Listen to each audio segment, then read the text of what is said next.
Welcome back to the Built for Anything podcast. I am your host, Hertz, and man, oh man, my guest today is Jeremy Biggers, aka Stem Thorn on all social networks. He is an artist, photographer, and videographer, filmmaker, entrepreneur, just a really, really dope brother based out here in Dallas, doing a lot of big things. And in this episode, we talk about his life journey, what it was like losing his mom at a young age, then working at a job that he really didn't want to work at, and finally taking the plunge into starting his own business and working for himself as an artist, and the success that he's been getting as of lately.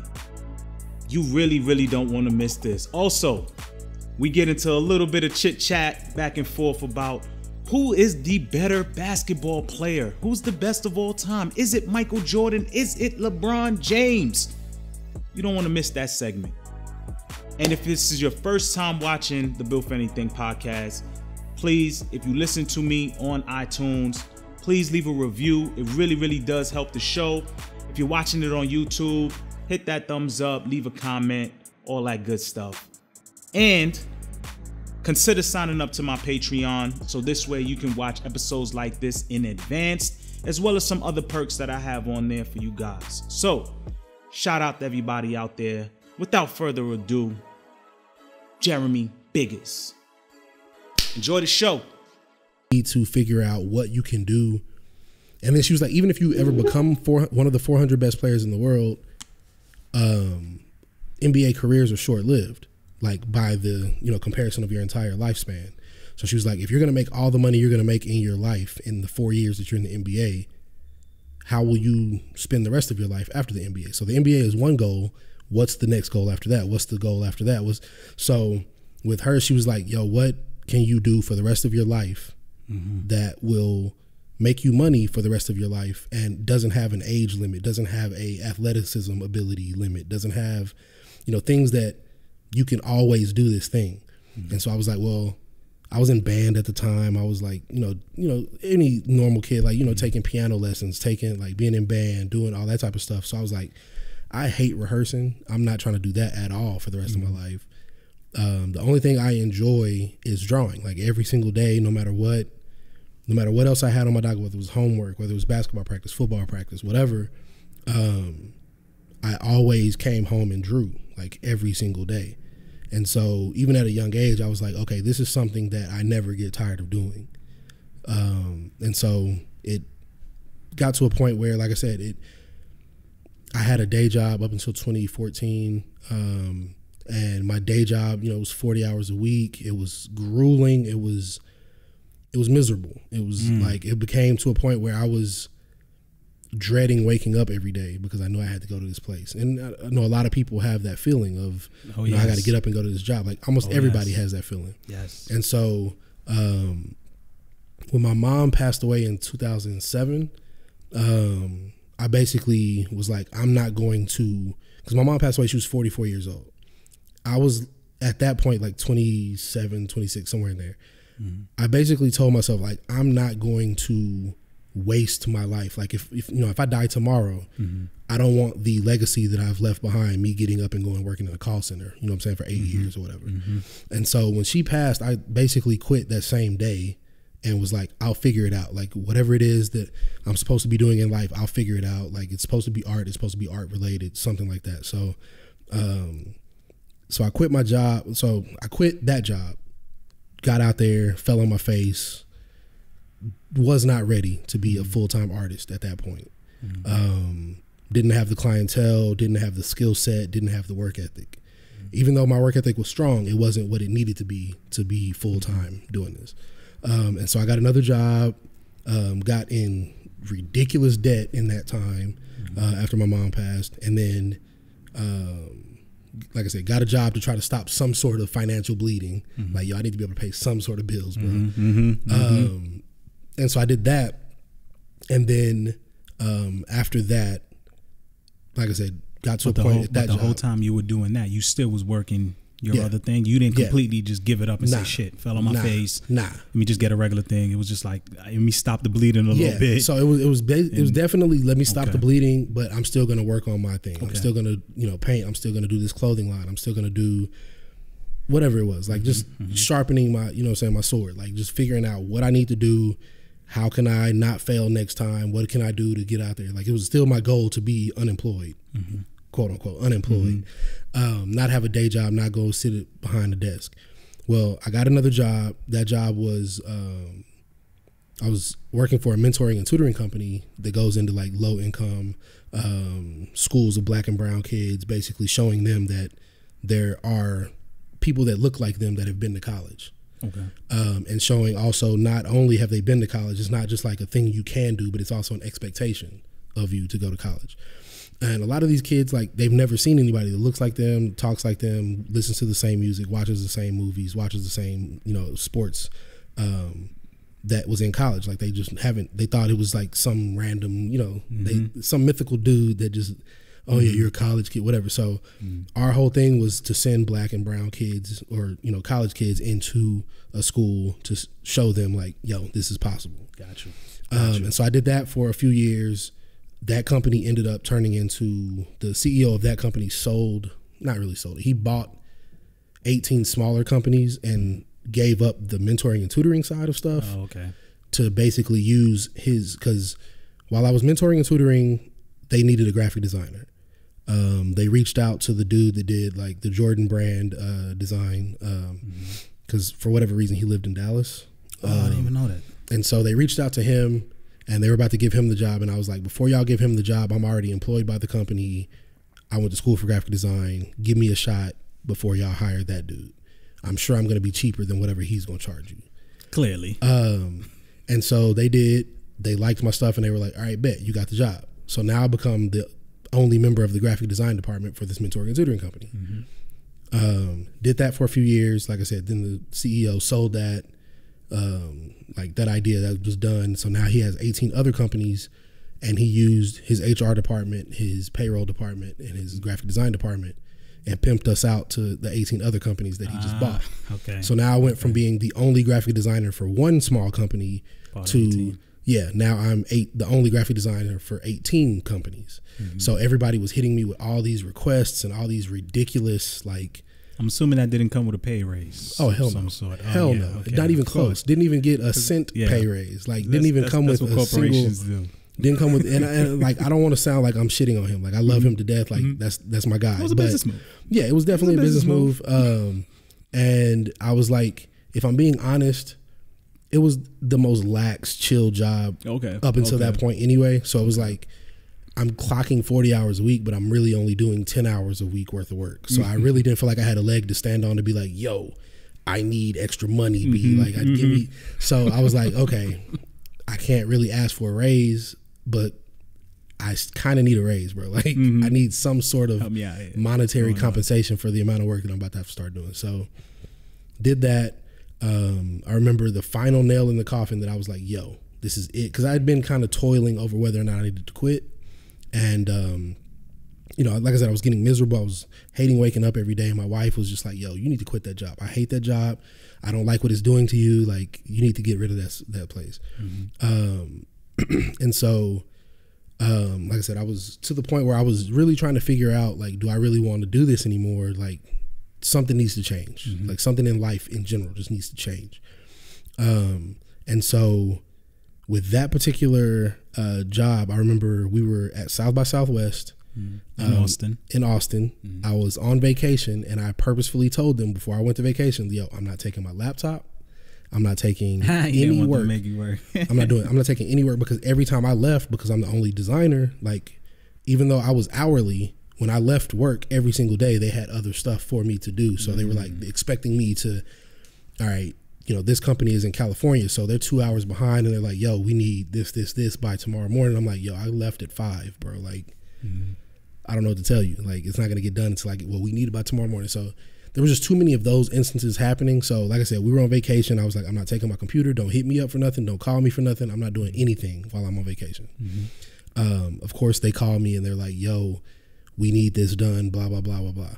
And so the final nail in the coffin was one of the CEOs of one of the other companies that we, at that point, were designing for, or I was designing for, wanted me to change her signature, like redesign her signature. And so I was like, you mean like email signature? Like you need a new graphic for the bottom of your email blast? And she was like, no, the way I write my G's is too feminine and the M is too feminine. I want to make them stronger and more powerful. So can you make the M in my first name more angular and make the G less bubbly and make it stronger? And I was like, you mean like a signature, like a handwritten signature? And she was like, yes. And I was like, just write that shit differently. Like, I don't understand. You what do you stopped me on my vacation? Yeah, I know like, that's going to your mind. Like, and what? So I'm like, what? So I get back from vacation. Of course, it's a ridiculous request, so I didn't do it at all. I was like, yeah, no, I'm not. If you want a different signature, write it differently. I don't understand what you want me to do as a designer to redesign your signature. And so she went to my boss and was like, yo, I'm going to fire him. I'm going to, like, all this nonsense, like just power trip shit. She was a gorgeous woman, like phenomenally gorgeous, like world class. There are very few women more beautiful than her. Unfortunately for her, my wife is also one of those. So that power doesn't work on me. So everyone else, she was like manipulating and was like, yo, I'm beautiful. No one says no to me, blah, blah, blah, blah. And she was like kind of a pop star, like where she's from her country or whatever. So she's not used to people saying no to her. Like I said, unfortunately for her, my wife is that gorgeous as well. And so those powers don't work on me. Like I'm used to being around beautiful people. Like I'm a photographer, my wife, like, stop, cut it with the theatrics. And so, like I said, she couldn't handle being told no because she's never been told no. And so for the next, I don't know, like I said, I quit August 1st. So from March until August, every single weekly meeting we had, she was charging me up about this signature. So for damn near 4 months, 5 months, however long that was, she was trying to like get in my face, like literally. She was gonna try to make you like, do this signature. Every time we had a meeting, she was jumping across the table trying to like jump down my throat about this signature, and I was just like, I don't know how many more ways I can tell you I'm not doing it. Like, if there's a real job that you need me for or whatever, cool. And let me ask you, what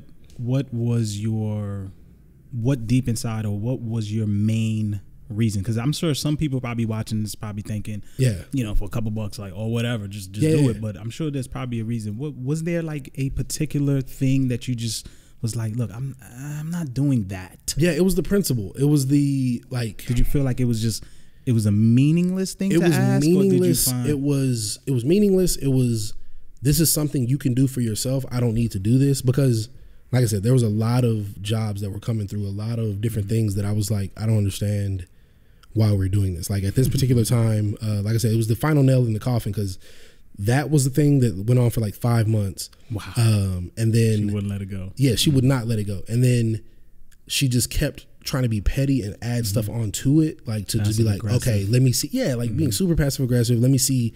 Okay, well, if you won't do that, then do this. And now let's see. Like, this is the same thing. And I'm just, so is it about me, or are you just not wanting to do, like, she was trying to make it like I had something out against her or whatever. And I was like, yo, I'm at work right now, fam. Like, I'm not in high school. Like, we're at work. Give me tasks that need to be done that are reasonable tasks.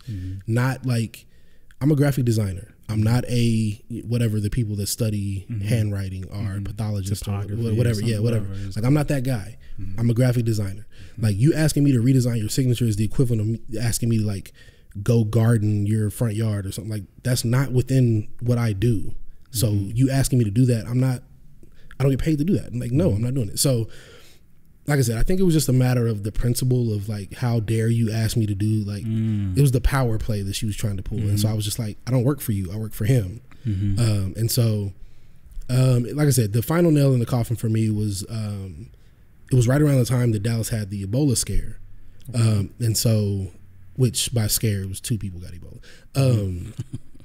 You only need 2 people. Yeah, it only takes one, and it's it's an epidemic. Everybody running around with a mask on. Yeah, unless it's like gun violence, and then whatever. Anyway, that's the only one. You don't need one thing to happen for people to change. But anyway, it it was around the time of the Ebola scare, so she wanted me to redesign like a World AIDS or World the CDC or somebody's like official Ebola paperwork or flyer or whatever, how to identify it or whatever. Okay.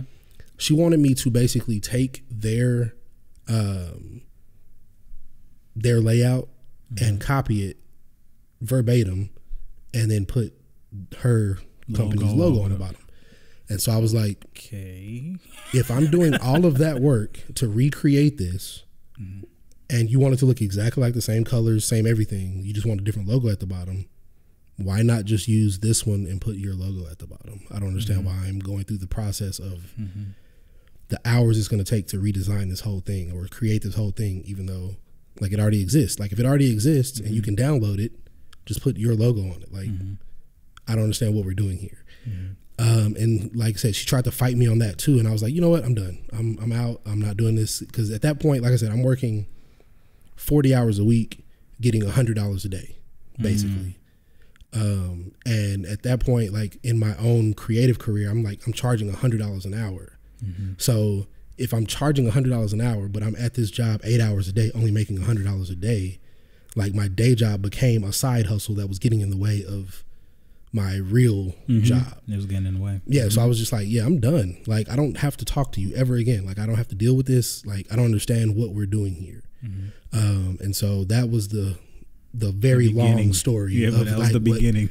What made me be like, okay, I don't care. Because at that point, I didn't have savings. I didn't have like, I was living check to check, like in the most authentic of ways. Like it was the most down to the last dollar every single time, check to check. I didn't have a clientele. I didn't have like all the things you think you would need to have to quit. But at that point, I was so fed up. I always tell people like it was the most irresponsible thing I've ever done. But my wife is a superstar and she was like, yo, we're gonna make it work. We're gonna make it work. Like I don't have, bread like that either, but I can float us for a little bit if, time gets, too tough or whatever. I can float us for a little bit. You just need to get out there and grind, hustle, make it happen. You don't need that job.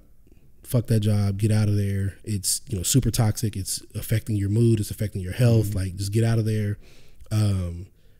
Like I said, I'm here. I'm not going anywhere. Like I'm not, like we're here. We're good. Stay there for me. You don't. Yeah. And so she was like, "We're good." Like I said, you get out there, you hustle, you grind. But if you come up short a couple of months, I got us. We're good. And so having that support from her, it was just like, oh well, shit. Why am I keeping this job then? I'm out. I'm done. Like, because I said that in that meeting, but I was like, I kind of might have to go back and be like, yo, nah, I don't, I ain't really mean that, bro. I was just kidding, man. I was just joking. It was the heat of the moment, man. Like, so once my wife told me that, I was like, yo, I'm done. Like, if I got supported at home, like I have no one else to support. I have no one else to give, to be responsible for or to report to other than her. So I was like, yo, if the one person that has that level of, yo, you better make sure. Yeah. Like if she has it, then I was just like, yeah, I'm done. Like I have no reason to keep this job. And like I said, that was August 1st, 2014. And I've never looked back. I've never had a job, never even got close to being homeless since. Like it's been one of them things like, man, like you leap out there, you jump off that cliff and you have no clue how you're going to land. But just, it works out. Like it happened to a point, like, thank God. Because we have a little one now, so it's been great, man. Like it's been, I think without that, with having the safety net of having a job, I don't think that I would have progressed as quickly as I had to, because I needed to, like that hustler spirit of, y'all got to pay bills, I got to make this work, I got to like figure this out. And so, and I'm not going to act like I'm, anywhere close to where I want to be financially, but I'm still at this point, like, my wife basically, she told me, like I said, when that happened, she was like, yo, you're living check to check. You have a day job. You're working 40 hours a week and you're still broke. You can be broke and not have a job and doing what you love. You know what I'm saying? So when she told me that, she was like, yo, you have, and even if it fails, even if you go out there and you fall on your face again and, you're not ready again to be, a full-time artist, you have the rest of your life to go work for somebody else. Like you're talented enough that you'll get another job as soon as you apply for one. So you have the rest of your life to work for somebody else. Right. Why not? You owe it to yourself. Mm-hmm. Like you owe it to yourself to at least go out there and try it once to see what, you know what I'm saying? Like that way you're not, the whole time you're at work, you're wondering like, what if, you know, you become 40, 50 years old where you're like, yo, I should have get out there and see what I could have made happen, blah, blah, blah, whatever. Yeah. So, so when she hit me with that, like I said, it was a no brainer, man. I was out, I was done and just never looked back. I'm sure everybody gets to a point, or you got to a point where you said like, yo, I could really do this. Because even in that moment, right, like you said, you jumped out there. Yeah. You wasn't too sure what was going to happen. Everything, for the most part, looking at it now, hindsight, it's like it worked out. Yeah. But in that moment, was there one thing where it happened and you said to yourself like, yo, I could really do this? Was it, you know, somebody who just acknowledged you in a certain way to say, yo, this guy is good? Or was it just, you know, you started creating things and they started to really fly off the shelf? Like, what point did you say like, yo, I could for really do this? I think that decision came before I quit the job, because I think that's what gave me the confidence to even want to be able to jump out there or think that I could jump out there and do that.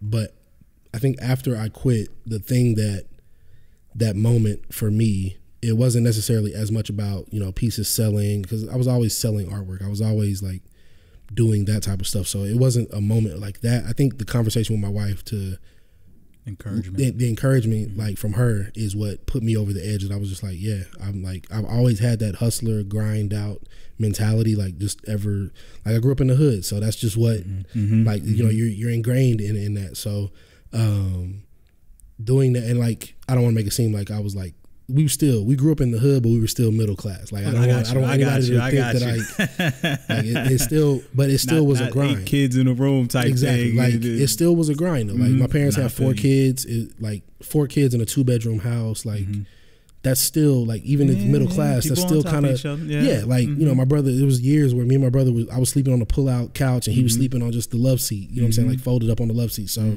humble beginnings. Like I said, even though we were lower middle class, like it still was the grind of, you know what I'm saying? Like we still were on reduced and free lunch. Like it wasn't like, you know what I'm saying? Like we're taking our lunch to school and nothing crazy like that. Like it still was the grind, and you know what I'm saying? We're still walking to school or walking to the bus stop. Like it's not, it's not like, you know, like I said, it was a grind. Like, so you just learn how to like make that, like, yo, I want this, I got to do this to make that happen. Like we don't just have like, yo, mom, can I get money for these shoes, or can I get like whatever? Like, nah, it was, you got to figure out a way to make the money if you really want them shoes, or you got to figure out a way to create, you know, whatever it is. Like, like I said, my parents definitely instilled a work ethic in us. So like until 2014, every year that I've ever, except that year that I took off, like after she passed.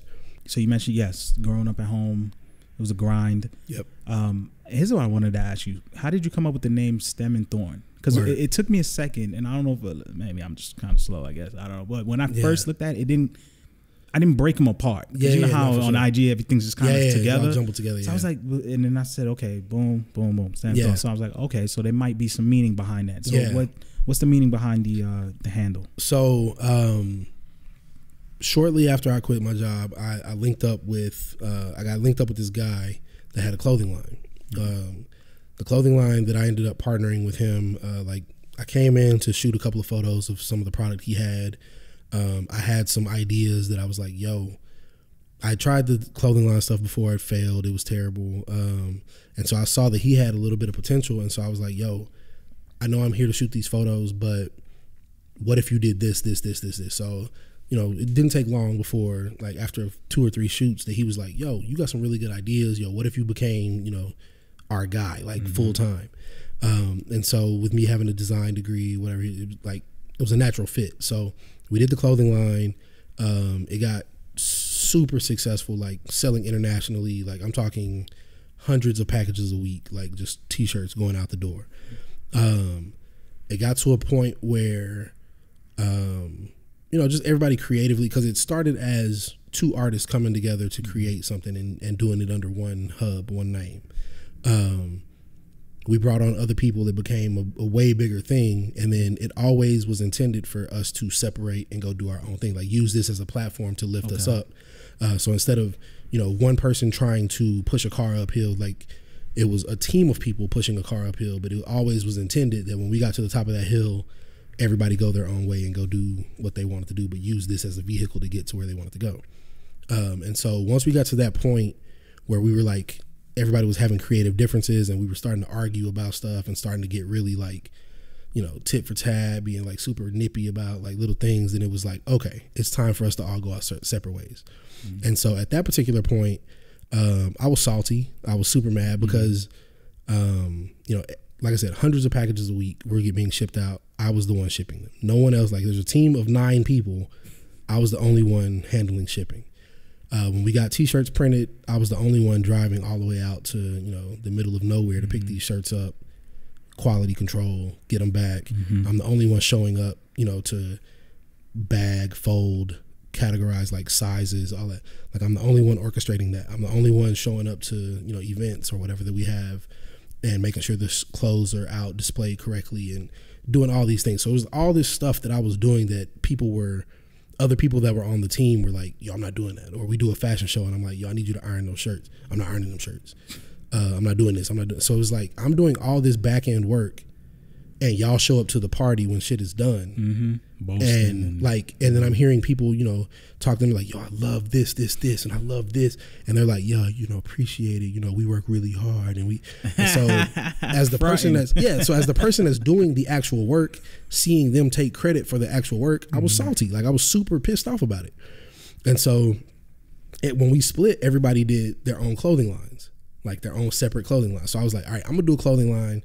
I want something that speaks to that lazy ass mentality of, I want to show up to the party, but I don't want to do any of the back end work.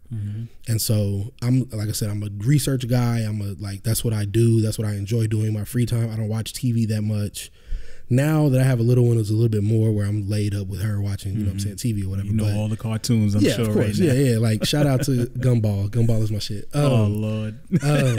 So actually, if they're not paying, don't put that in. No free advertisement. So, but no, I was like, I'm going to do some research and figure out what I want my next thing to be. And so I was like, all right, how can I tell the story of like I said, you show up to the party, but you don't want to do any of the back end work. So I was like, okay, what name will express that the most? And so I, you know, thought of a lot of different things, a lot of different, all I knew for sure is I wanted, cause I'm a design nerd. Like I said, I got a design degree. I really wanted the logo to have an ampersand in it, just the and symbol somewhere in it. So I was like, okay, what 2 words go together that tell that story, but also I can have an ampersand in the logo.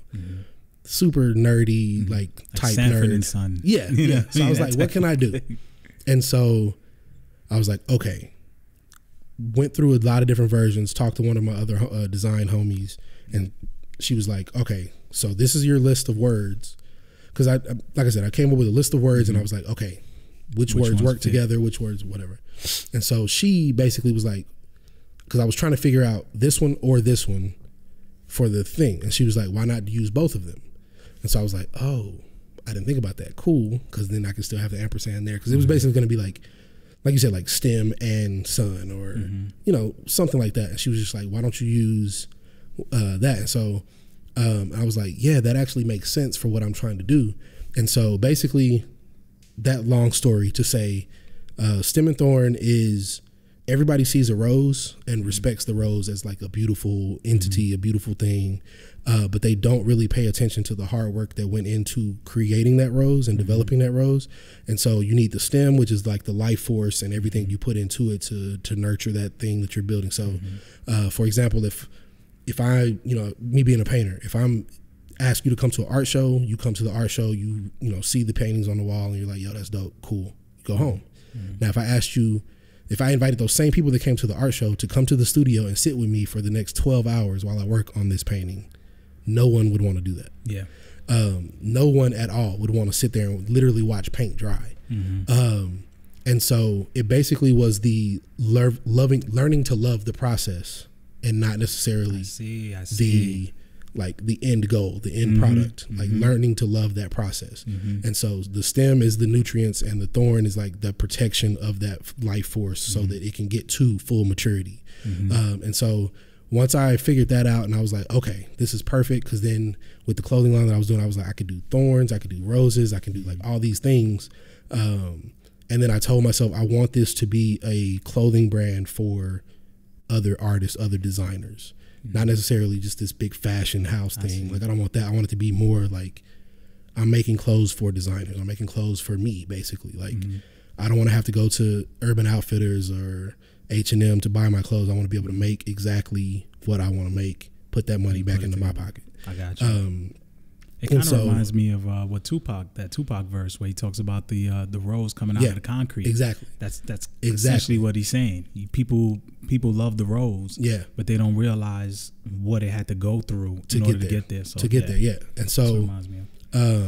So that I did that clothing line for a while, and it's not defunct. It's not dead by any stretch. It's just to the point now where my focus isn't as heavy in fashion. I got you. And so when I created the brand, I made all my social media the same. So whether it's Instagram, Twitter, Pinterest, like everything on social media, it's all Stem and Thorn spelled out. When I stopped making clothes as much, I was like, well, I don't want to, like, I could easily make it, my name, whatever, like at Jeremy Biggers, whatever. I could do that. That's cool. Still might. I don't know. But I still like the sentiment of remembering the process as much as the. So like I said, I'm a research guy. I'm a nerd. So like when I did the logo, I was like, okay, the hard work is just as important as the finished product, if not more. So what can I use to illustrate? The stem, the thorn, and the rose are all equally important. And so I did like an equilateral triangle because all of the angles are the exact same 60 degree. Like I said, just nerd shit. But I was like, okay, this makes sense. I have I have conviction. I have a purpose for it. Now I can, push forward and do this. And so, like I said, once I figured that out, then I was just like, I put in too much work to really grow a brand from scratch on my own to just, even though I'm not making shirts as much now. Like I said, occasionally I'll make something, like if something comes up or something happens. Like this one, I was just like, yo, there's too many black people. So you made that one? Yeah. Oh, okay. And so I was like, too many black people getting killed. Like, The shirt, for those who are not watching, it says "Legalize Being Black." It's a black hoodie. Yeah. So you have it for sale. I was gonna ask you, like, where'd you get that? Okay. Yeah. So it was one of those things where I was like, if something happens, or if I'm so inclined to really design something or whatever, like I still do that. Like, I got you. If it's a pin, if it's a hat, a hoodie, a t-shirt, whatever, like I still do that. But as far as going and doing full lines, and here's winter 2018, and here's spring summer 2019, like doing that whole full line stuff, I was like, I'm not really a fashion guy like that anymore. Yeah, like it's just too much effort, too much work. It is seeing what's in now and not. Yeah, and it's moving so fast. It's moving fast, and there's just too many. It's too many like people chasing trends that I was just like I said, that's not me. I don't want to do that. I have no interest. I got too many other irons in the fire to be spending that much time doing research, finding out what other people are doing, and there was just too many things happening that I was like, I don't care. I just don't care about all that. Yeah. So I saw. I wanted to talk to you about some of the murals you've done, but one specifically, because it's funny because you go to your Instagram page. That was the first introduction for me into, okay, who is this individual? You see, the page just pops out to you, and when you dig a little bit deeper and you go into the site, and I see that you did murals, and one that kind of stood out to me was the Selena one, and it had me wondering again before we even got to the point of us sitting down and talking. I was saying to myself, like, she's such a prominent figure in the Latin community, so it made me wonder, like, I was just curious, like, how did that come about? Is there a connection for you with that community? Was that something that you, again, she's just not anybody, right? You know what I mean? For her to do that, is there anything behind that, or was that just something that someone just came to you and said, hey, you want to do this? And you're just like, all right. Nah, it was definitely 100% deliberate. So I live in Oak Cliff, and Oak Cliff right now, the part that I'm in is being gentrified super heavily, and not in the way where it's being appreciative or inclusive of the community that it's trying to overtake.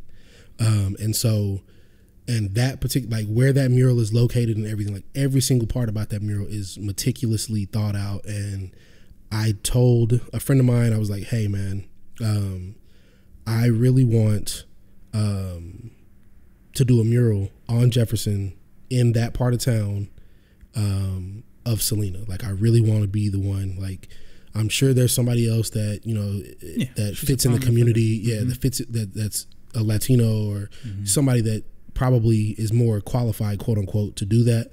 But me being a Texan, me being a member of the community, like even though I'm not Latino, I live in that part of Oak Cliff. So I knew I wanted to do that, to give back, kind of, 'cause like I said, so many things are being taken from that community, so many things are being stolen from that community, and trying to kill that culture in that community, which is always funny to me. Like when the people that are coming in to gentrify certain areas, they move there because they like the vibe, they like the feel, but then proceed to do everything to change everything about it. Like you know, I mean, Brooklyn, like that's like they do everything they can to, like, you're drawn to it for a reason, and then you want to kill every single part of what made it. Right. And so I knew I wanted to do that piece, and so I reached out to him and was like, yo, if you can help me out, because he works with the Oak Cliff Cultural Center, so he was like, yo, I'll see what I can do, I can help you out. He hit me up like a year later and was like, yo, you still want to do that mural? And I was like, yes, absolutely. He was like, I think I got a wall for you. So he sent me a picture of the wall. I jumped in the car, drove, saw the wall, and I was like, yo, when can I start? I can get the materials today. Let's do it. So he was like, yeah, you got to talk to the guy that owns it, but he already approved it. You just got to make sure the image that you choose is something that, you know, he approves or whatever. So I sent him a couple of sketches, sent him a couple of mock-ups. The dude that owned the building actually wanted me to do a smaller version, so it was kind of like people could take pictures with it and they feel like they're there with her, like the same height. But I was like, nah, because if somebody parks in front of it, you won't even see it. I want it to be something that, I mean, this is a 2-story, 3-story building. Like put it as big as you can put it on this wall, so that when people are driving by, it's like something that people want to, you know, stop and come look at. And so he was like, nah, I want it smaller. Cool, make it smaller. And so I was like, I'm just gonna get out here and do it. Like, it's already, like, by the time you see it, it'll already be on the wall. It'll be huge. And I paint fast enough that I was like, if you think you're gonna paint over it because I didn't do what you told me to do, good luck, because the community's already seen it and they're gonna fillet you if you try to do that. So it's better, ladies and gentlemen, it's better to ask for forgiveness and then permission. For sure. And this is one of them. Nah, for sure. That's absolutely the case with that one. I wanted to go as big as I could, because it's at a point at that intersection where if you're at that light, if you're driving that direction, like, you cannot miss it. And like I said, I did that on purpose. It was like the wall, when I got to it, was white like that. So I was like, yo, this is the perfect illustration. Like, with me being a design guy, like, I was like, this is the perfect location, the perfect way to execute this mural. And so like I told him, I was like, yo, you don't have to pay me anything to do this mural. You just got to pay for supplies, like, so that I can make it. Right. But I don't want any money from you. I just want to give this, like, that's a deal. Yeah, like, you're giving it back to the community. I just want to give it to the community. Yeah. I want it to be something that they can, you know, be proud of or whatever. And, like, it's been dope because, you know, it's been featured in, you know, music videos. It's been featured on the news. It's been featured, like, all these other things. Like, you know, Selena's family came up, you know, took pictures with, like, it's crazy, like, the amount of attention it's getting. And, you know, people are driving up from Mexico, like, to see this in person. That's fly. And so it's definitely been a tremendous, like, I didn't expect it to be something that, you know, ended up helping my career. Like, I just did it because I was like, yo, I want to do this. Because the first mural I ever did was the same thing. It was a mural of Martin Luther King around the corner from where I grew up, like, on MLK in South Dallas. And so I knew, like, every year I want to try to do, if I can, like, if I can, significant piece. Yeah, I want to do a significant piece to give back to a community that, like I said, so many people are taken from. I want to do something that's always, like, you know, eventually I want to do a mural in Corpus of her. I want to do of Selena. I want to do, you know, like, I want to go to Houston and do a Pimp C mural or Beyonce. That would you know, be dope. Like, any kind of, like, stuff like that, where it's like, that'd be dope. I want to do stuff like that, like, just give back to the community in these prominent, like, neighborhoods and these, like, places where these people grew up. These people, like, they mean so much to that community. I want to give back to be like, here's something you can be proud of. here's something that somebody's not taking away, but they're actually, you know, giving back. And like I said, I never want to get paid for any of them. Like I want it to be like a gift to that community for sure. Hey, if you guys are listening to him out there, don't get it twisted now. The man does do paid work now. Oh, no, don't be calling him up. Don't be sending him emails saying, "Hey, come put this on my wall." For sure. If it's if it's gonna be don't me, get it twisted. If it's gonna be me giving back, it's because I gave it back, not because you asked. Like exactly. Nah. I ain't no freebies out here. Yeah, I gotta put food on put food on the table for my little girl, man. Exactly, man. Exactly. And I want to get into more of your work because you got a lot of good things, man. These photos, lip service. Yeah. Man, is that like your signature thing? Because I see you do a lot of those photos. Is that like the one that you're noticing because you've done so many different variations of it? I mean, how did that kind of come about too, man? That's pretty dope. That particular series, I've been told by many galleries here in Dallas that, you know, they will never show my work just because I paint figures, I paint people, and they're telling me, you know, people don't purchase paintings of people they don't know, and we want to be able to sell paintings. Like we're in the business of selling paintings, and so I personally like absolutely vehemently disagree with that like way of thinking, because there's museums full of people we don't know. Yeah, like none of us know Mona Lisa, but people make pilgrimages to, you know, Paris, to the Louvre, to go see that in person. So to say people don't purchase paintings of people they don't know, and like I was just like, that's false. Like that, people do it every single day. And so because I've been told that so many times, just as a kind of a smack in the face to those people, I was like, all right, I'm going to do something that's pop art, but also still allows me to render things like in a very realistic way, because that's just what I enjoy doing.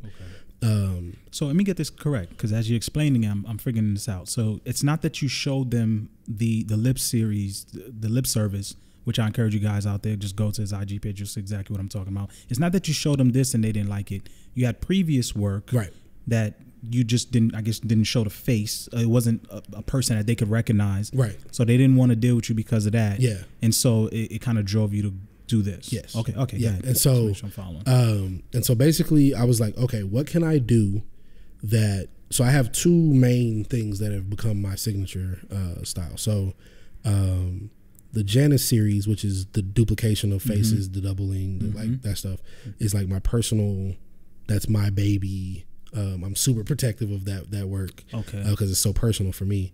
But it's all figurative. It's all people. It's usually people don't know. It's like people I know. So when I was told that, when I went to these galleries with that work, those pieces, like, you know, this is what I want to do. Like I said, there's multiple galleries who are like, nah, we'll never show your work. Get out of here. Kick rocks. And so I was like, okay, what can I do that's more pop art, that fits what they're trying to do to prove a point to them, that, yeah, you will sell figurative work, even if I distill it down to what's something that's not necessarily identifiable, because as humans, we're drawn to faces. Like, so to say people don't buy like when you walk into any gallery, portraits, people always walk up to the portraits before they walk up to any, even if it's a bad portrait, people walk to the portrait before they walk to the landscape, the mountain range, the you know, abstracted pieces, the hotel art is what I call it. Before they walk up to any of that stuff, they walk up to the figures. So people are drawn to that. So I didn't want to do anything with eyes, because eyes are so identifiable that even if you just see a strip of someone's eyes, you know exactly who that exactly is. What it is. And so I was like, how can I distill a face into one figure or one piece of a face where I'm still painting a face, quote unquote, but it's not as identifiable as who is that? And people are more focused on that's painted really well, or that's, you know what I'm saying? So I was like, okay, every time I do a painting, I look forward to painting the mouth, painting the lips, painting that stuff. Like, that's just, I don't know why. Maybe because it's more challenging. There's a lot more intricacies, a lot more detail. And so I started painting the first pair of lips. It was just on just a pair of lips floating on a clear, like a white background. It sold. It sold immediately. Like, I'm talking within hours, it was sold. So I was like, oh, all right, I'm gonna do another one. If that sold that fast, cool. And it was like a small 6x4, 4x6, something like that. Like, and I ended up selling it for like $50. So I was like, yo, let me try to do that again. So I did another one, sold immediately, just as fast. So I was like, okay, maybe there's something to this. So I do a couple more, sell them. a couple more, sell them. So every time I do them, they're selling. So I was like, okay, I'll do these lips to fund me doing my Janice series or the other stuff that I really want to do. I'll just paint these lips because I can, you know, at this point I can paint them in my sleep because it's the same thing every day.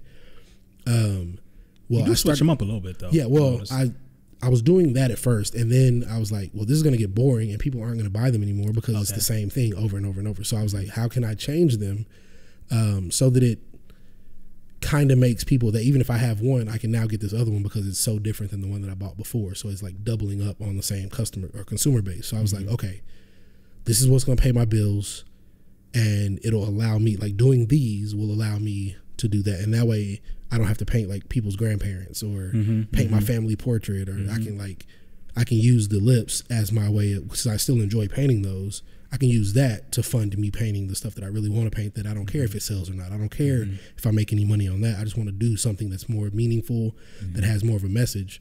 And so with the lips, like I said, it just got to a point where I was trying to go bigger, better, figure out how realistic I could go. And it was always, for me, I always enjoyed like painting grills because of the gold reflectivity of it. And I was like, okay, so then I learned that I really like painting reflections and highlights and gloss and stuff like that. So it further made me want to do more lips because I was like, oh, okay, so now I can really push this and figure out what it is I like about doing these things. And so are those pieces, well, I'm curious, how long would it take you to do one? What's that? It really just depends on, it really depends on like how complex it is. Like if I do a pair of lips that has a tongue showing, for example, it takes twice as long because the tongue is just as intricate as the lips. So those usually take a little bit of time, but I've done some in like 20 minutes, like just a pair, like if it's a simple enough, like I've done some in 20 minutes, I've done some that took like 8 hours. So it really just depends on the intricacy and what the reference they image look is. Phenomenal, man. Appreciate it. It's guys, I'm gonna have the link below so you'll be able to see it. It's phenomenal. And are they all kind of floating? Because it looks like it's floating. Yeah. Or is it just an actual, like, so I don't know how to describe it, like an actual on a canvas or something like that? They're on pieces of wood that I cut out, and I make sure every piece that's cut out is the shape of whatever it is that's being cut out. So that has ended up becoming like a signature as well. So I want it to feel like it's floating. So, you know, if you have it on a white wall, if you have it on a black wall, if you have it on a blue wall, red, whatever, like the piece fits whatever space you're going to put in. So if you put it on brick, if you put it, whatever you decide to put it on, that now becomes part of the piece. So it'll be the background of whatever the piece, because, like I said, I just wanted to distill it down and make it as pop arty and as marketable as possible. And so I was like, again, me being nerd, research guy, I was like, what can I do? If it were me, what would I want? And how can I sell it to the most amount of people? You know, if I put a blue background on it, you might not want it because the rest of your house is yellow. You know what I'm saying? Or whatever your decor is. So I try to figure out, what can I do so that it would fit in the most amount of rooms, the most amount of houses, the most amount of whatever. And so, like I said, I was like, yo, just cut it out. Like, don't worry about the background. Just cut it out. And from doing that, then it got to a point where I started doing a lot more cutouts of other things. Like I'm working on a series right now for a show that doesn't exist yet. But eventually, I want to have enough pieces so that I can take it to a gallery and show them in person, like, yo, you're not going to say no to me every time. Like, you can't tell me, based on the stuff I see you have on your walls right now, you can't tell me that there's not a place for me this. Like, you can't tell me there's not a place for this. Like, I see what you have on your wall right now, and I know I'm better than that nigga. So, like I said, it's like that level of, like, I love it. It's like that level of stuff, especially here in Dallas, where I'm just like, yo, where do you get off? Like, you're Dallas, bro. Like, you're not New York, you're not LA, you're not San Francisco, you're not Paris. Speaking of that, because now that since we touch on that a little bit, you being here from Dallas, a lot of your work is from here. What's your reasoning then? Why aren't you then persuaded to go to the LAs, these other markets that you speak of, that you say, hey, we're not there, but yet here, and you're doing well, you're making it happen. So what's any particular reason why you choose to just, you know what, I'm gonna keep doing what I'm doing over here? There's a number of reasons. Most recently, financially. Okay. I mean, I guess that's not the most recent. The most recent is I just had a baby. But before baby girl got here, it was just the finances. Like, we've gone out, we've looked at houses, we've looked at, you know, places in LA, New York. It's super expensive. It's bro. crazy. It's super crazy expensive compared to here. And so cost of living is going to be way higher. Yeah, like, we looked at a place and it was a house smaller than our duplex that we have right now that was like $3 million or something crazy like that. And I was just like, in LA, and I was like, I don't, like, what? Like, what do you mean we're going to be basically living in a living room and the kitchen is in the living room and the bathroom is just a door off the living room, like, for $3 million? I was like, yo, what do you mean? And so that's probably the main reason. Weather. Yeah, the weather is awesome, but yeah, nah, can't spend your whole life at the beach though. Yeah, it was for me. I think I always told myself I was going to move to one coast or the other, one of the markets or the other. But when I got to like my senior year of high school, when it became a reality, like, yo, you really got to figure this out. You really got to do this. I told myself then I didn't want to be like all my other art peers that are running to the coasts. There's no reason that it shouldn't happen for Dallas. Like, Dallas is in the middle of the country. Everybody from all over the country and even all over the world runs to LA or New York to try to make it creatively. I was like, the cost of living is cheaper in Dallas. It's in the middle of the country. You don't have a beach, you don't have the coast, but the cost of living is so cheap by comparison that on paper it makes sense for, you know, somebody in LA that's paying, you know, however much for rent, or somebody in New York that's paying however much for rent. If they can still afford to buy art, on paper, it makes sense that people in Dallas that, you know, rent is a fraction of that. It's, you know, it's like it's just so much cheaper. It's a trade-off. You have so much more expendable income on paper. You would think that. But what I've learned since high school, because like I said, I was naive. I was a high school kid. I didn't know any better. What I've learned since that is Dallas being so cheap by comparison, and it's changing. I understand, like, you know, everywhere is getting more expensive, whatever, but Dallas by comparison is still so much cheaper than those other places that the people that live in Dallas don't have the grind mentality that the LA and New Yorks have. And so I can sit on my ass for 30 days and then go out one day, do something, and have enough money to pay my rent. Whereas in LA, New York, you got to get out there every single day and make it happen. Competition, right? Yeah, because there's competition. There's like, it's just, you know, cost of living being cheaper out here. Yeah.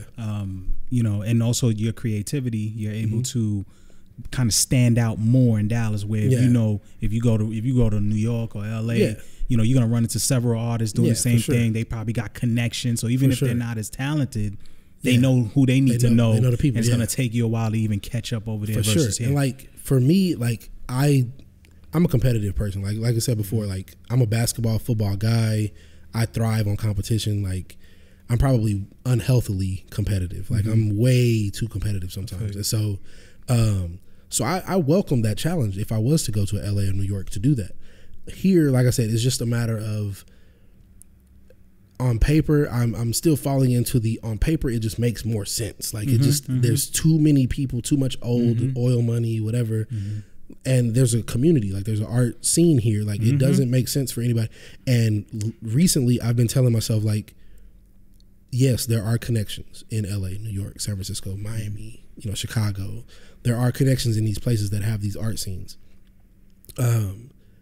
But we live in the internet age. So if, you know what I'm saying, like, if I have an Instagram, I don't need to move, because now I can, you know, like I have a friend of mine that works for I Am Other and Pharrell and all this other stuff. They live here in Dallas. And to be able to work with, you know, a Pharrell, you know, these world-class talented musicians from Dallas, like, it's showing me, like, you don't need to live in LA or New York to get these same looks and these same gigs. And part of that is probably me being naive. You know what I'm saying? Like, it might be just me thinking that on paper it makes sense. And so that's part of the reason why I've stuck around, because I've put in a lot of sweat equity into the scene here in Dallas. And the competitor in me doesn't want to leave to go to LA, New York, and Dallas finally blows Take the up. quote unquote easier route. Exactly. And then, like you said, and then Dallas blows up while I'm gone, and then all these other people that came after me that I laid the groundwork for are now thriving and reaping benefits. And that, granted, that is the goal. Like I definitely, everything I'm doing, I'm having the the future generations in mind of, if I can figure it out and we all can thrive, whatever. But I'll be damned if I build, what I'm saying, like put in as much time as I've put in to help build this community here for somebody else to get that look, and then I'm still spinning my tires trying to figure shit out. It's like starting over. Starting over. So I'm just like, so like I said, the competitor in me is just like, nah, I couldn't live with myself if that happened. Like I could not live with the fact that like I'm the OG still out here trying to, hey, can you please show my work? Do you mind? Can I get in your? And then there's people like that, like I said, that I've inspired to even pick up a paintbrush or pick up a camera or whatever, to have them be like, nah, fam, you like what? Like, nah, I can't live with that. Yeah, like I can't live with that. So, so like I said, that's part of probably to my own detriment why I'm still here. You mentioned being competitive, man. I see on your site what drew me in one of the murals. You have Michael Jordan. To me, greatest player of all time, my favorite. Just curious, who you got, MJ or LeBron? Ooh, all time. Currently. I don't even know why you think about it. You getting me mad. Just like you ain't answered yet. Okay. I don't see an answer yet.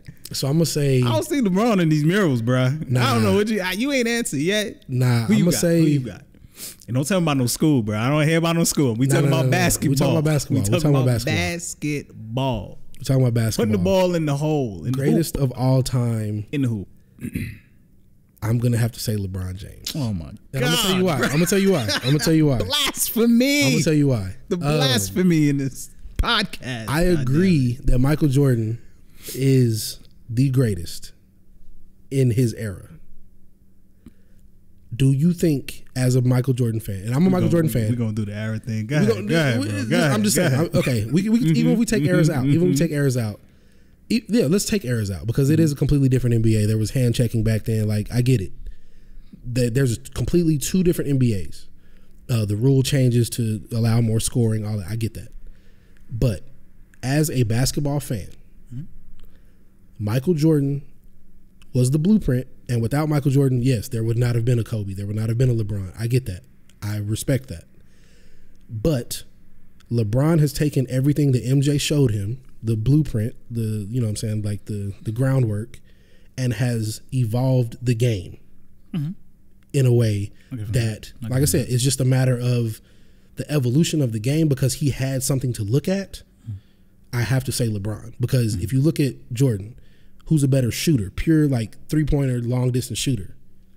You can't really say either one. Like there's both kind of comparable. They didn't depend on the 3-point back then. Right. But if you look at both of them and you compare both of them, apples to apples, one is 6'6", one is 6'9". Yeah, you could say 189, one's 250. Right. It's like he's just a bigger version. The development of the human being. Period. So if you look at shooting ability, cool. That's a draw. I give you that's a wash. Cool. Who's a better passer? LeBron. Who's a better? Jordan led the league in assists one time, bro. I mean, that's like, cool. What are we talking that's cool. like, that's cool. Talking about? But you also have to look at the fact that if we're going to talk about eras, right? If we are including eras, you have to look at the fact that MJ played in an era without a salary cap, so he played with those same people for most of his career. He was underpaid. I mean, fair enough. Well, he didn't get paid till like his last 2 years. They were underpaid because the NBA as a whole was underpaid. But now with the TV contracts and everything else, like of course these, you got Harrison Barnes out here making stupid money that he does not deserve. Or I don't mean to shout out Harrison Barnes, but whatever. I don't mean to pick on that guy. I don't mean to pick on that guy. There's a lot of NBA players. But there's a lot of NBA players that are just like because of the TV contracts. They're able to get record deals that you're just like, yo, you're a role player at best. Why are you getting paid more than an MJ or a Magic or a Bird or these top 10 greatest players of all time people? Why are you getting paid more than hell? Even Kobe didn't get what he was supposed to get. That's why he ruined the Lakers until the last few years because he was like, yo, I got to get this bread, B. I got to get this bag. So, like I said, as just a basketball fan, as much as I love MJ and as much as I understand the argument that MJ is the groundwork, how can you say a student of the teacher is better than the teacher? I get that. I agree with that to an extent. But if we're going in a vacuum, basketball player for basketball player, I have to go, like Jordan has the killer instinct. I get it. I get it. But LeBron James as a specimen is a better basketball player. Here's only one thing I'm going to say. Okay. And I know what you're probably thinking. I could easily say the 6 rings thing. I'm not even going to say that. Okay. I hate that argument, by the way, but go ahead. Hey, I mean, it is. But I'm not gonna hit it what it is, though. It is what it is. It is what it is. Straight, still 6 straight. I mean, it is what it is. But okay, that's neither here nor there. That's the easy way. That's a whole nother conversation. I'll tell you this thing. If you're gonna look at it from that angle, I will tell you this. Okay. Michael Jordan in one season, and until you tell me LeBron James does this, okay, I don't even. To me, that's like a case closed. Okay. Won the NBA championship. Yep. Won the NBA Finals MVP. Yep. Won the regular season MVP. Yep. Won Defensive Player of the Year. Yeah. Something LeBron doesn't do, which he's 6'9", weighs more than him. You would think he would. Never done it once. Yeah. And led the league in scoring. Yeah. In one year. Okay. Season. Okay. That's like if we were playing, I don't know, poker, that's like a royal flush. That's like when you just like, I covered every category. Fair enough. So you can't even say offense only. I did offense. I was the best player in offense and defense.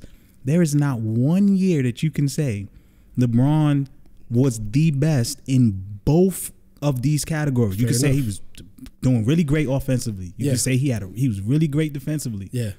But you can't point to one season where you said he did both of those things and the accolade says it. Not you say it. That's fair. Not me say it. The accolade say, and this is an era where it was big men. Akeem Olajuwon played. That's fair. Okay, David Robinson. So we can't say he was just playing a bunch. He wasn't bums. He was playing with trees. Now I hate when people say he was playing with bums. He wasn't. He wasn't playing with bums. He wasn't playing with no bums, man. Okay, that's all. That's fair.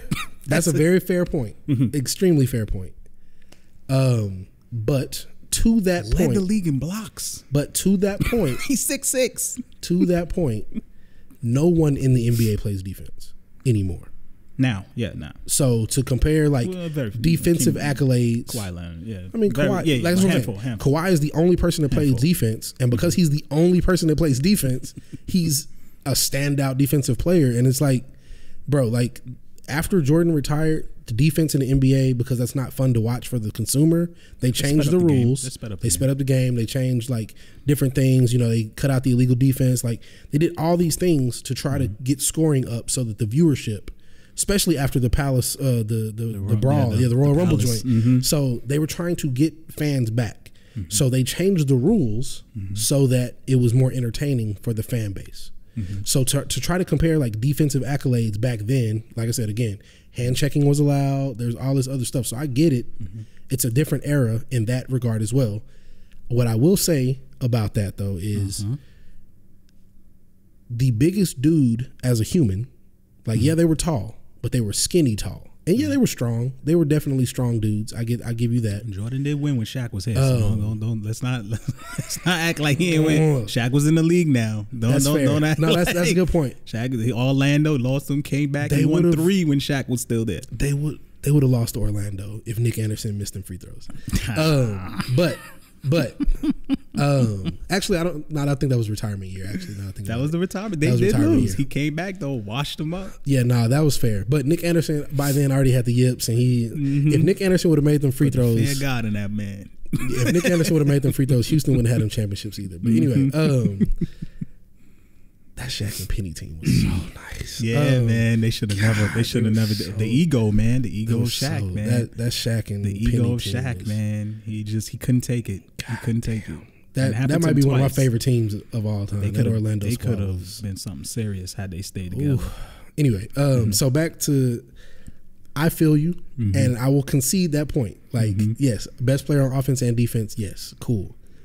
I just feel as an all-around basketball player, as good. I'm not gonna sit here and like when people are being like hyperbolic and just being stupid and bro, like LeBron would wash Jordan. No, he would not. Shut up. No, he would not.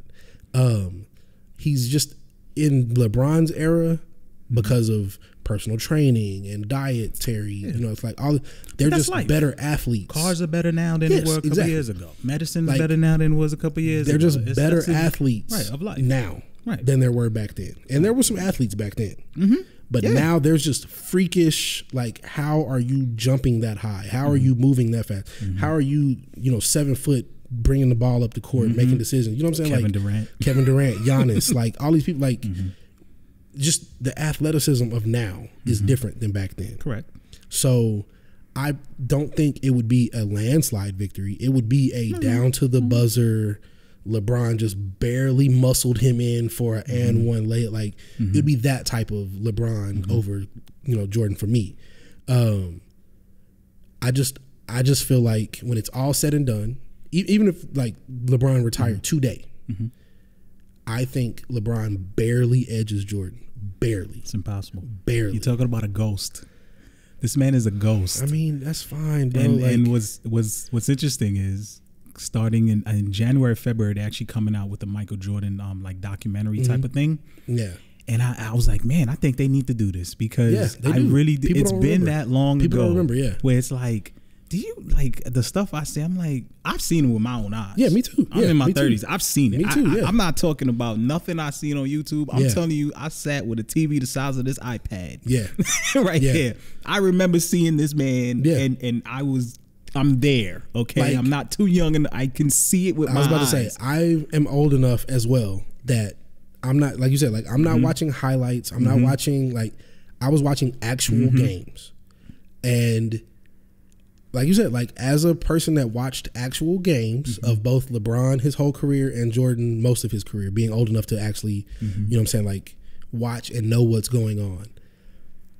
I just personally feel that LeBron James as a basketball player is just, and again, another reason I say that is because I don't personally feel like Jordan made his teammates better. He made Scottie Pippen. Yeah, he did. Made that man. He made Scottie Pippen. He put him on his back. That's one person. Said, we're going to get you 6 championships. That's one person, though.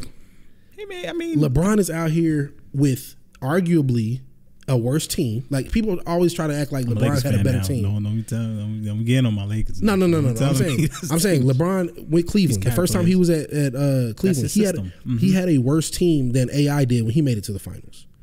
When you look at the supporting role, like, he had Anderson Varejao as the second leading scorer on the team. Like, fuck out of here. Like, no.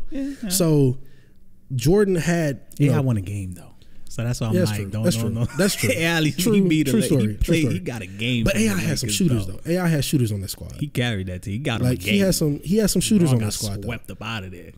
LeBron he couldn't do it by himself. Like, Eric Snow was on both of them teams. That's the problem. That's the problem. Eric Snow was on both of them teams. But maybe was Eric Snow on it? I think he was on that team. Anyway, I think so too. I think he was on that squad. But the fact of the matter is, LeBron's teams minus the recent Cleveland teams and the like, Jordan had a squad. LeBron is in the era of being really able to make a squad.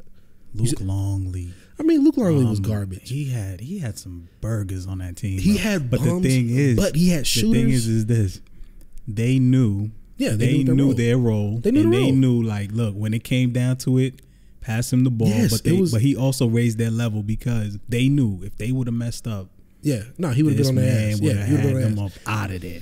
So that's the thing about Jordan, though, that's too. Leadership. Like, Jordan is absolutely the fresh, like, pass the ball to Will episode. Like, he's absolutely pass the ball to Will. Like, he's absolutely that dude. I just think LeBron is more of a facilitator, and so he's not going to get the same accolades. Like, Jordan was a killer. He has the ball in his hand more. Jordan was a killer. Jordan played in the system. Like, he was a killer. Like, that dude. The system broke down, and it's like, like, that dude was a killer. But what I always, like, when you talk about, and LeBron hasn't reached the end of his career yet. Right. That's fair. So that's fair. What I'm saying is, like, when you look at, I'm talking about just today, though. We're not going to talk about what happens in the future, but just today, based on all of Jordan's career, everybody talks about the 6 rings. Everybody talks about the player of the year, and I get it. Cool. You can't argue with numbers, but what I will say is, Michael Jordan, what people forget, also played as a Wizard. And was garbage. And don't try to take that out the equation. Don't try to take that out the equation. Did he just say that, ladies and gentlemen? Oh, you have to include God. them Washington Man years. was like 40, and he still played a full season. That's fair. That's fine. He That's still fine. played a full season. What I'm saying is, you when realize they LeBron hasn't played a full season until last year. Yeah, I mean, that was the first time he played 82 games. Jordan was playing a full season in his last. What was that? 16, 17. Come on, man. Like I still said, putting up 20-something points. Yeah, what are we talking about here? It was 18. But I like to forget the Wizards thing though. But I got you. Everybody always forgets the Wizards thing. Everybody always forgets the Wizards thing.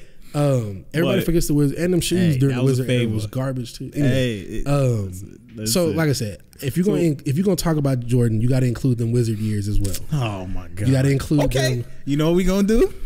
If you gonna do that, I'm gonna talk about these 6 losses on his on what's the name record. Yeah. I'm gonna talk about the Dallas Mavs one that everyone wants to forget about. I don't forget. I don't know what happened. His mind, no man. I don't forget about the that worst performance in a series. Fourth quarters. He didn't even shoot the ball. He had a trash. little man on garbage. him. He was garbage. Was completely mind gone. He was if garbage. we're gonna do that, I want to count that. Yeah, no, you count that. Counting the first one, he got swept by the Senate. Talking about who's not counting the Mavericks? A lot of people. Oh, fuck out of here. No, the Mavericks one counts. The Mavericks one absolutely counts.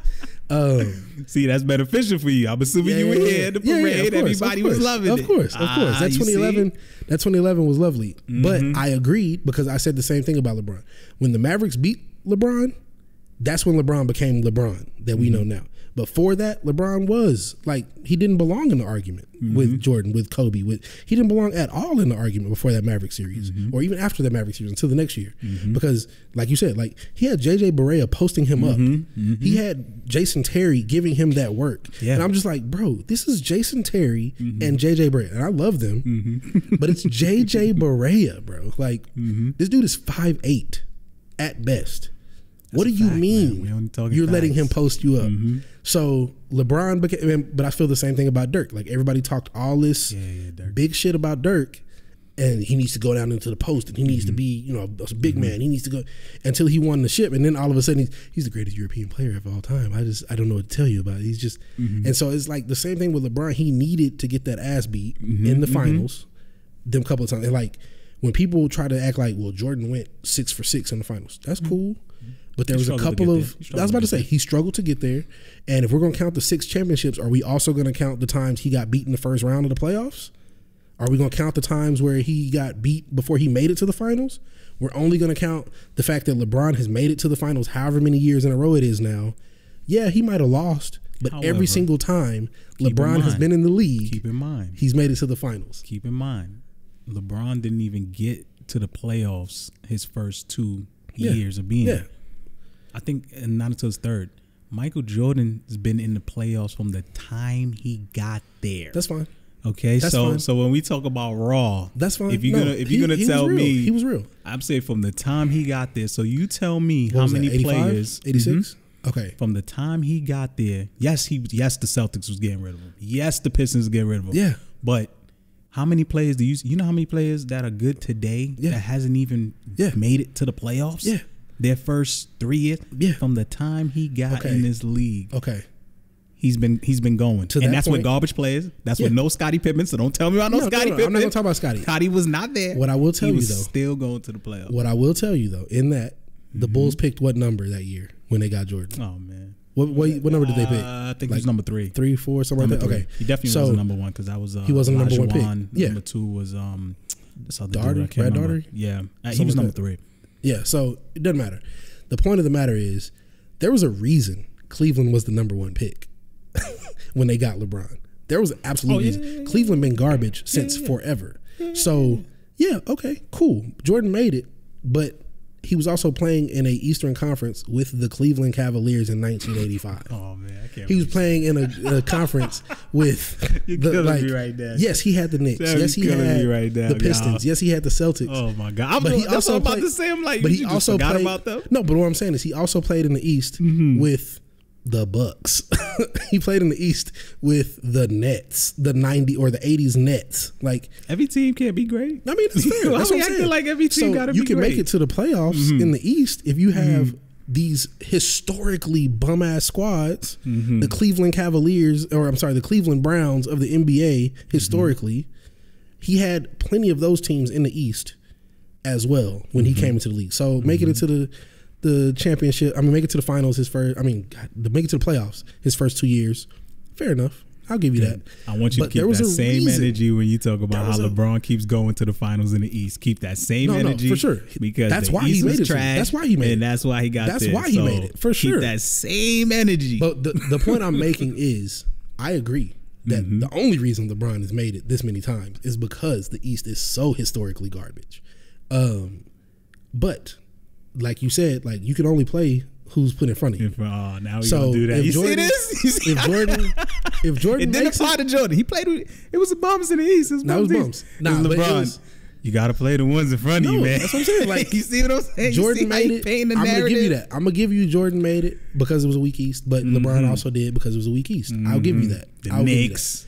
Knicks wasn't weak back then. Knicks wasn't Pistons, weak back then. Celtics. They wasn't weak back then. Those three. They wasn't weak back then. There's 16 teams in the East. Even Indiana wasn't weak back then. Reggie Miller. Dude. Reggie didn't get there. Remember Reggie didn't get there till later. You gotta remember this. He was there though. He wasn't there till later. Jordan beat him in the playoffs. He was there. No, At some point he was there. At some point he was there. Reggie Miller's my favorite player of all time. At some point he was there. So I get that. So let's not act like there wasn't great players in the East as he's going through this journey of dominance. And if you look back then, more teams in the East was winning than the West. Yeah, no, there was. Right? The Celtics won a lot. Yeah, then the Pistons won a lot. The Bulls won a lot. The West. Now, the West in the 80s was garbage. Yeah, the West in the 80s was like garbage. Everybody, San Antonio, Dallas. Yeah. The list goes on. Lakers. It's all been West teams, it seems like, for the last couple of years. Yeah. Minus probably only one LeBron's ever won. It's always been a West team. For sure. But we'll save that conversation. That was a little entertaining for some of you people out there. Going for days. So I'll ask you this then: who, if any, inspires you when it comes to your work? Is there someone that you look at, or you draw inspiration from? You say, man, that's helped me be kind of creative in what I'm doing. Anybody out there or anything out there? Yeah, no, for sure. I draw inspiration from everywhere. I try to limit the amount of inspiration I get because I'm getting to the point now where if I pull too heavily from, this thing or this, other artist or this movie or whatever, people are like, yo, you just copied that from blah, blah, blah, blah. Like, so I try to limit direct inspiration, quote unquote, from anybody. But I pull inspiration from everywhere, like conversations I've had with people, watching sports, like conversations with family, music, other artists that I like, that I look at. Kehinde Wiley is a big influence. I really enjoy like Chuck Close, minus his rapey allegations lately. I really enjoy there's quite a few like contemporary artists that are out now, like on Instagram, that they're putting out such phenomenal work that like I don't even know their real names. I just follow them, and if you ask me to name a couple of them right now, I don't even know their names. I just know they pop up on my my feed of the work that's being created, created. Sorry, but like Drew Merritt. Currently, one of my homies here in town, Hatsil Flores, is a big inspiration. Carlos Don Juan here in town. If you didn't put me on the spot, I would be able to rattle all these people off. Who else do I really, really? I really love Tristan Eaton's work.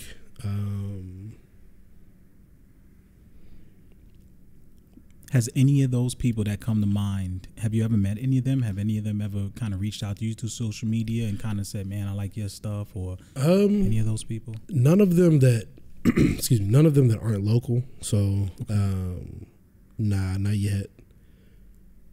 Nah, not yet. But I feel like. Do you get people, has there ever been somebody who reached out to you where it made you, because everybody, hey man, like stuff, like your stuff, and that kind of, you hear that a million times. For sure. But was there ever any scenario where somebody reached out to you and said something maybe in a longer form that made you stop and realize, like, damn, I didn't know my work could it have that kind of impact on an individual? Yeah, all the time. I get emails all the time from people, like, I saw this and, you got me started, doing what I'm doing now, or, I saw, whatever. Like, I've had people, when I was painting the Selena mural, for example, like, come to the foot of the ladder on their knees crying, like, thank you for this, like, I appreciate this, like, wow. This means so much to me, this means so much to this neighborhood.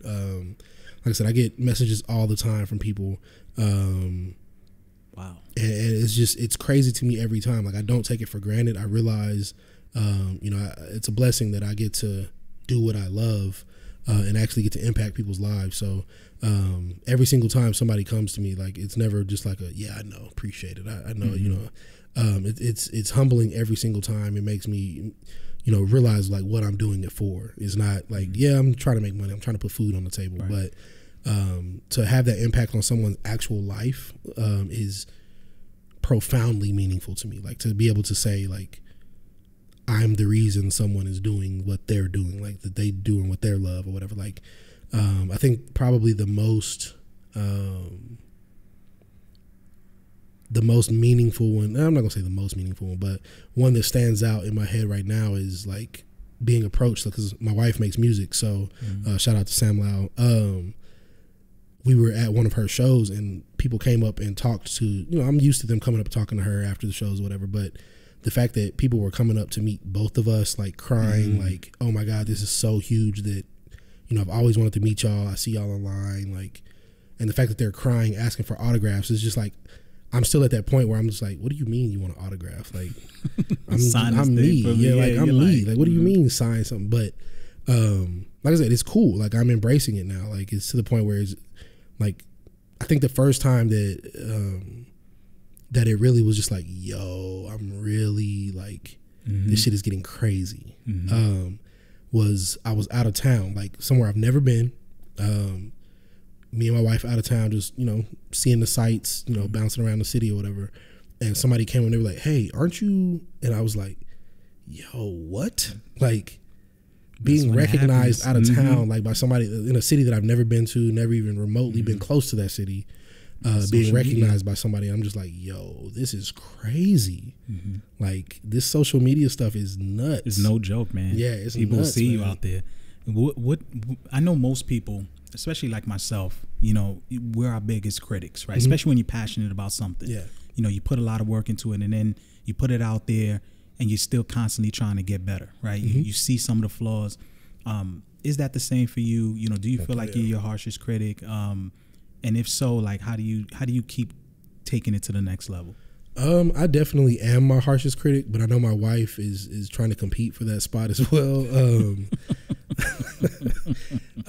She's absolutely one of my like secret weapons, because she doesn't let me half-ass anything. Like, she will be on me about, like, she's like, yeah, no, that's not it. She'll call me on it, and she's one of the few people that will.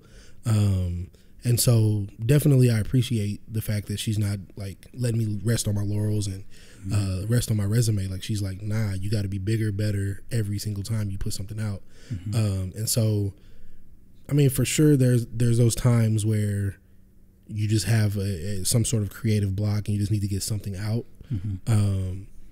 So there are those times where I just put stuff out because I'm just like, I need to get this out to clear up this blockage creatively. But for the most part, yeah, I mean, I can't tell you the number of projects that have never seen the light of day because I'm like, this doesn't meet the standard, or I did this because I needed to get this idea out of my head. I don't think it's good enough to show it, or I don't think it's good enough to be, you know, a feature piece on my website or my Instagram or whatever. I mean, like I said, there's hundreds, if not thousands of pieces, or projects or videos that I've done or whatever that no one will ever see them. It's just, I did them as an exercise in, one, not to get rusty, but also two, I prevent myself from having creative blocks, because sometimes when I get into a creative rut, it's like catastrophic. Like, it takes me months to get out of it. And so I try to always have some sort of something cooking so that I don't allow myself to get to that creative rut. Like, I try to have at least, 5-6 backup ideas so that as soon as I finish this project, it's on to the next one, and just keep it moving. That way, like I said, I don't allow myself to get in those ruts. Yeah, it's what is it? Analysis by paralysis. It's like that whole, I've heard a saying a little while ago, like done is better than perfect. Yeah. Right. So if you just constantly get stuck in your own head, like you said, you'll go on and then like no work gets done. Yeah. For sure. So some things you just gotta, like you said, put it to the wayside, maybe come back to it, but you just keep moving to the next thing. Yeah. I wanted to ask you, not too long ago, it looks like, you did a photo shoot with Lady Jade. Yeah. right? And you wrote some things, man, about how it took a while for you guys to get together. Tell me about that experience, man, because I know she's pretty big out here in Texas. I believe she has like a radio thing going. Yeah, talk to me about how that kind of developed. It was cool. I think she's been following me for a while. Like, we've been following each other. She always comments on the work, and I'm just like, yo, we should shoot sometime. You know, I see you're doing photo shoots, and I'm always looking for people to shoot with. Let's do something. And we always were like, all right, cool, let's schedule it. And then every time we would schedule it, something would happen, or something would fall through the cracks, or we would get to a certain point of the process of scheduling it, and then something would happen where it's like, oh man, I forgot to reach back out, or on my behalf or her behalf or whatever it may have been, just because other stuff happened, or other got busy or whatever. And so we kept going back and forth, and then finally I was like, look, we've been trying to schedule this for years. Let's schedule this. Let's go through the whole process. Let's finish the process, come up with a date, come up with a concept, come up with everything. And that way we set the date, whatever. If we don't shoot now, we will never shoot. Like, it will never happen, because we've been meticulous. Yeah, it was like I said, it was for years we've been doing that. And so so she was like, yeah, man, I've been a fan of your work for so long. I've been wanting to work with you. Let's do it. So once I hit her with the concept and the location, I was like, all right, I'll be here at this time on this date. I'll see you there. She was like, all right, bet. And then she got there, and we knocked it out. And so, yeah, that's awesome, man. That's usually how every shoot goes for me. I also wanted to ask you about, the fact that you were able to work with brands, popular brands like Nike, McDonald's, and a few others. Obviously, like, if you could give some tips to people out there, like, how do you go from someone who's doing anything independently to dealing with these companies on that level and doing work with them? Is there any particular things you could kind of share with people around that? For me, it was just a matter of me doing the work. So Malcolm Gladwell wrote a book called Outliers. Everybody references this book. Everybody talks about this book. But chapter 3 of that book speaks about the 10,000 hour rule, where if you put your 10,000 hours in any one task, you become an expert, and you guarantee yourself success in that, whatever that thing is. And so I firmly believe that. And so it was just a matter of me putting in my 10,000 hours, and just, if no one's looking, again, going back to the hard work that goes in when nobody's looking. If I'm doing this, I'm up till 2:00 every night. I'm up till 3:00 every single night, painting, researching, coming up with new concepts, like all this stuff, like doing my homework in order to be able to do what I do for a living. It was just a matter of me doing that work, and then eventually, somebody that's on the Nike team, I was doing an event one time, came to me and they were like, yo, my name is blank. I've been watching what you've been doing for the last few years. I'm somebody, we need to know each other. Here's my card. Boom. I'm looking at it. I'm like, oh, okay, man. Like, that's a weird way to intro yourself, but okay, cool. And I look at the card, and it's like, this is a VP for, for not VP, but like a VIP for Nike. And so I'm like, oh, okay, cool. That's a bet. I definitely will reach out to you.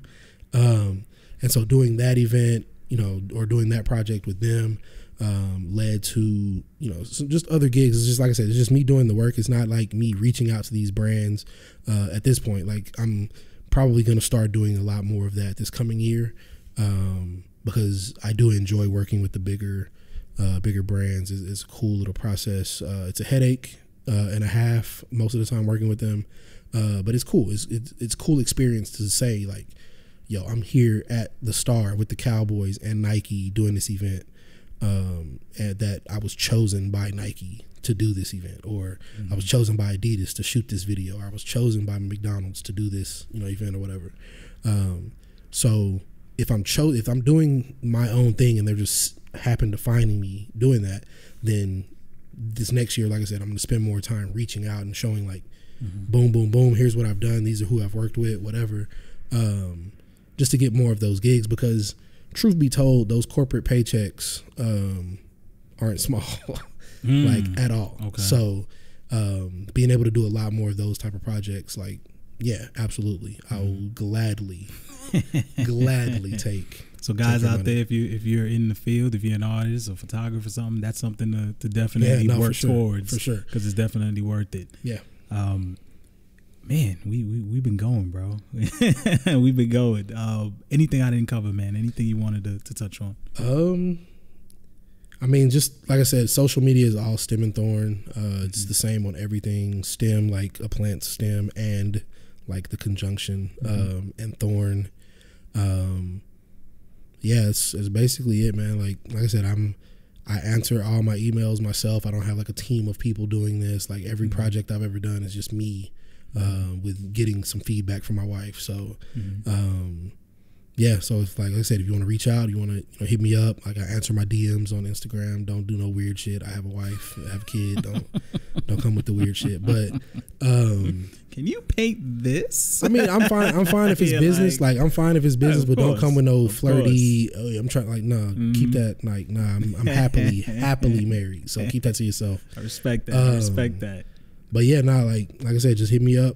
Like I said, I answer my DMs. I answer my own emails. So I do want to touch on just something just a little bit, man, because the filmmaking process, you know, because I want people to understand, because we've been talking about a bunch of different things, but even to summarize it, if you're listening, you got this far, you paint, you do photography, filmmaker, those are your skill sets that you mash together, and you're able to create content and do different things.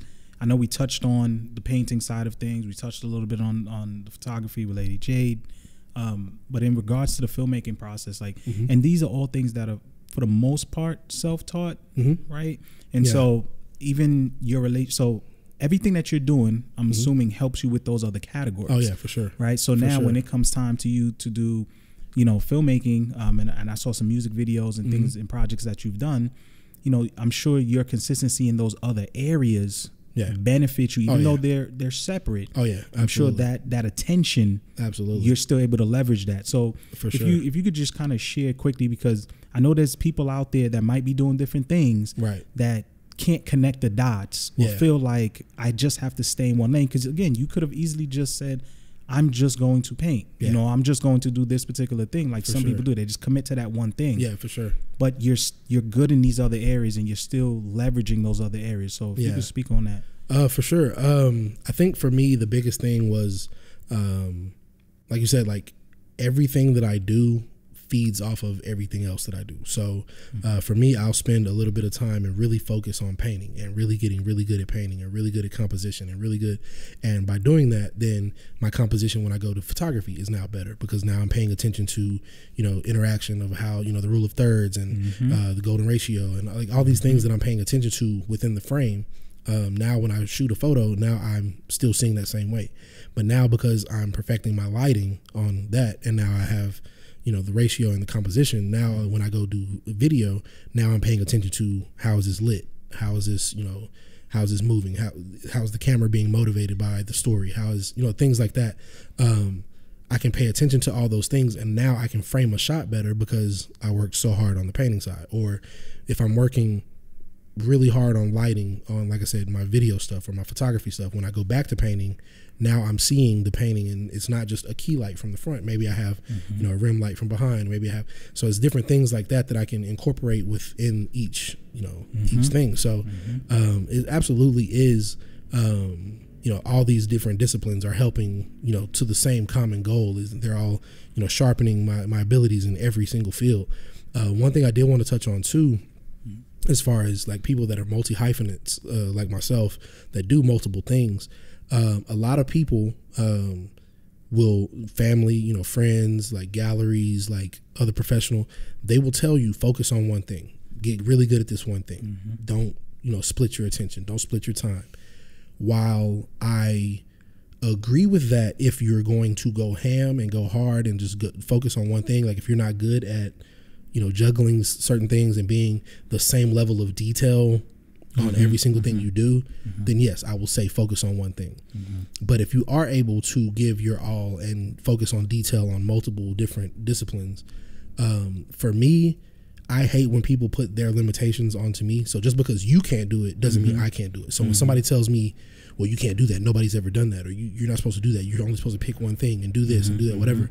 People tell you that because that's their limitations. That's what they can do. That's what, you know, they're not able to do multiple things well at once. So you always hear like jack of all trades, master of none.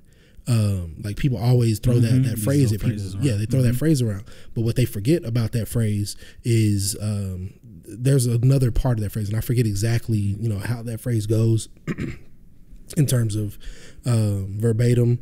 But there's a second part of that phrase that basically the sentiment is, you know, being able to do all these things still makes me better than being a master of just one of those things. And so I will tell people, like I said, don't let people project their limitations onto you. But often, so I found it. Okay. A jack of all trades is a master of none. Right. But oftentimes better than a master of one. Exactly.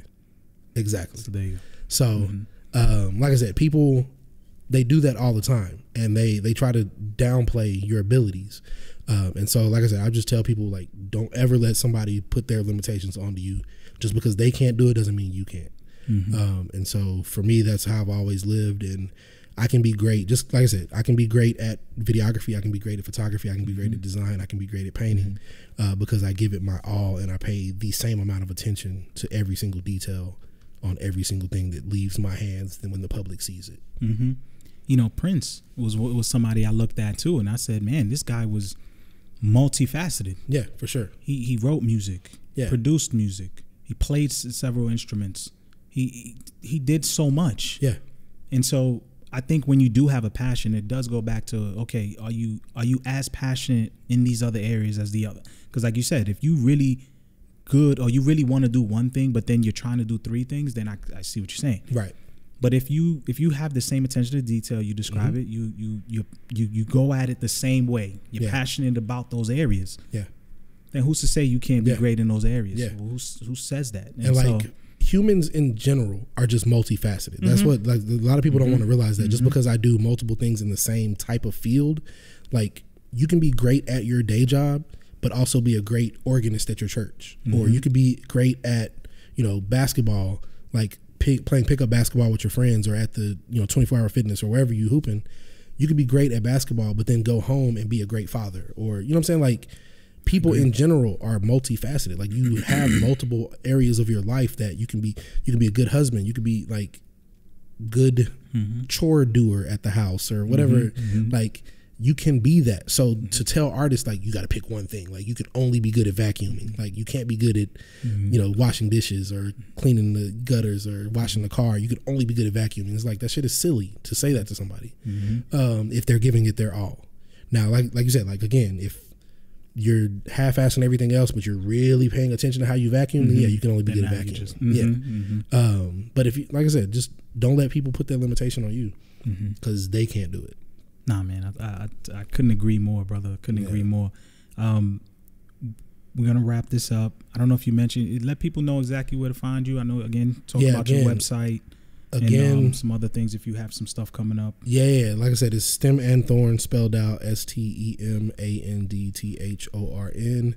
My website is just my name, jeremybiggers.com. If you go to stemandthorn.com, there's some fashion stuff. I don't think I have any shirts left. I think it's all art stuff now, like art prints and originals that I have available. Typically what I do is I post on my Insta stories the pieces that I'm working on, and you can buy through the Instagram, you can buy through the website, you can hit me up, whatever. Like, however you can reach me is good for me. I check it all day long. About to start a Patreon tonight. I convinced them. I got them sold. Yeah, it's coming soon, people. Yeah, I started a Patreon, but it's about to be, like, I'm actually gonna pay attention to it. I think in the beginning of the new year, I'm gonna do like a YouTube tutorial channel, like giving back, like teaching people. Nice. Also, I'm not sure when this is dropping, but drop some. Before, I think next Wednesday, the 19th, I think is Wednesday. I don't know the date, but I'm going to do a toy drive / it's kind of like a painting with a twist art class. Like, anybody that's ever wanted to learn like an art class from me or art, I'm I'm gonna do like a little impromptu art class, like 40 people or so. And the admission to get in is just bringing a new unwrapped toy. Take it to a toy. Like that's dope. Take those to get donated. So yeah, I mean that's basically all I got coming up. New year, like I said, I'm gonna hit YouTube and do more tutorials and just try to be more mindful of giving back and helping out people that just getting started. Hey, and anything I could do on my end, definitely help you out, bro. For sure. Happy to have you on, man. Appreciate it, great man. Conversation. Appreciate I know you guys out there, hopefully you guys, enjoyed the friendly banter, in regards to Team LeBron. basketball and whatnot. But if you're out there, again, thank you for watching this episode. Please like it, share it, leave a comment down below. If you're listening to this on iTunes, specifically, leave a review in iTunes. It does help the show. And you can listen to this on Spotify, Podbean, Stitcher, anywhere that listens to podcasts, you will be able to listen to this podcast. So leave me some feedback. Let me know how I'm doing. Please support my man right here, Jeremy Biggers. Yes. Thank you for coming through, guys. Thank you guys for watching. Appreciate it. We out, man. Peace and love, y'all.